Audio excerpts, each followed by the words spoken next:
बिस्मिल्लाहिर्रहमानिर्रहीम अस्सलाम वालेकुम। क्या हाल है जी आप लोगों की। उम्मीद करता हूँ कि आप लोग ठीक होंगे, आपकी पढ़ाई का, आपके एग्जाम्स की तैयारी का सिलसिला ठीक चल रहा होगा।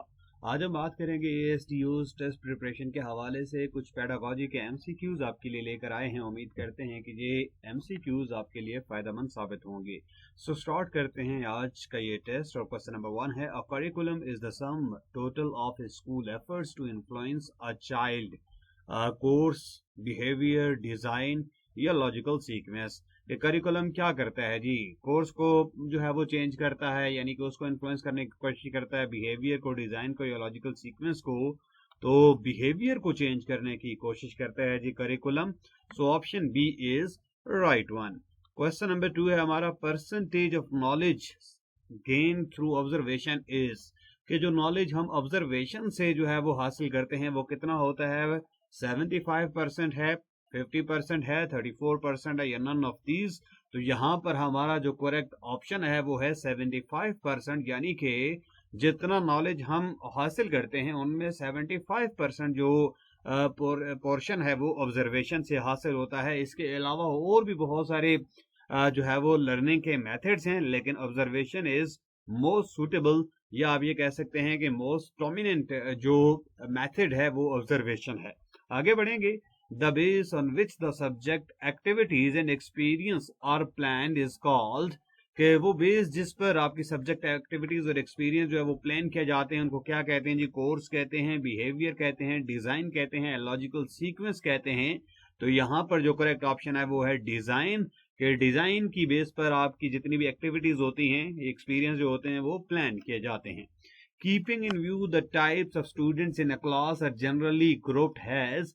कि जो स्टूडेंट्स होते हैं क्लास के अंदर उनको जहन में रखते हुए जो है वो किस तरह से जो ग्रुपिंग है वो की जाती है? Average, below average, above average या ऑल। तो इन सब की बेस पर हम एवरेज, बिलो एवरेज या अबव एवरेज ये तमाम ग्रुपिंग हम यूज करते हैं, ये तमाम मेथड यूज करते हैं। तो ऑप्शन हमारा जो करेक्ट होगा वो होगा डी, ऑल ऑफ दीज।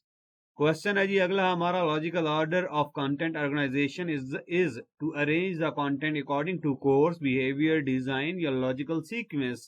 के लॉजिकल ऑर्डर क्या है जी कंटेंट ऑर्गेनाइजेशन का? कि कंटेंट को हम किसके अकॉर्डिंग जो है वो अरेंज करते हैं? कोर्स, बिहेवियर, डिजाइन या लॉजिकल सीक्वेंस। तो ऑप्शन जो होगा वो हमारा डी वाला करेक्ट है, लॉजिकल सीक्वेंस यहाँ पर करेक्ट ऑप्शन है जी।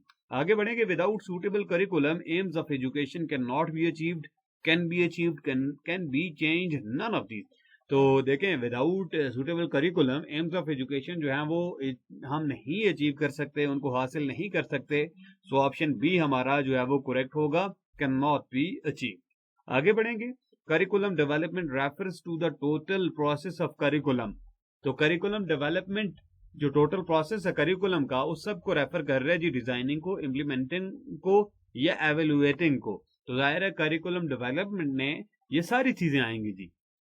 करिकुलम डेवलपमेंट के अंदर डिजाइनिंग भी आएगी, इम्प्लीमेंटिंग भी आएगी और एवेल्युएटिंग भी आएगी। तो ऑप्शन जो हमारा करेक्ट होगा वो डी होगा जी, ऑल ऑफ दीज। आगे बढ़ेंगे। Which one is not the component of the curriculum. Curriculum का कंपोनेंट नहीं है जिनमें से कौन सी चीज? तो design, evaluation, curriculum design, abilities.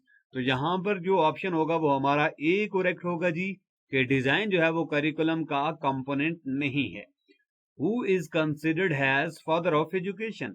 Father of education किसको कहा जाता है? मैक्सवेल को, हॉरिस मैन को, अरिस्टोटल को, ऑल ऑफ दीज। तो ऑल ऑफ दीज तो नहीं हो सकता। तो ऑप्शन जो होगा वो हमारा बी वाला करेक्ट होगा। हॉरिस मैन जो है वो फादर ऑफ एजुकेशन कहलाते हैं जी। आगे बढ़ेंगे। During the teaching learning process peer assessment in addition to exit tickets slips are performed in diagnostic assessment, summative assessment, formative assessment या प्लेसमेंट असेसमेंट। तो ऑप्शन यहाँ पे हमारा जो करेक्ट होगा वो होगा formative assessment, C is right one. उम्मीद करते हैं कि ये जो क्वेश्चंस हमने आपके साथ शेयर किए हैं ये आपके लिए फायदेमंद साबित होंगे। Wish you all good luck. Thank you very much.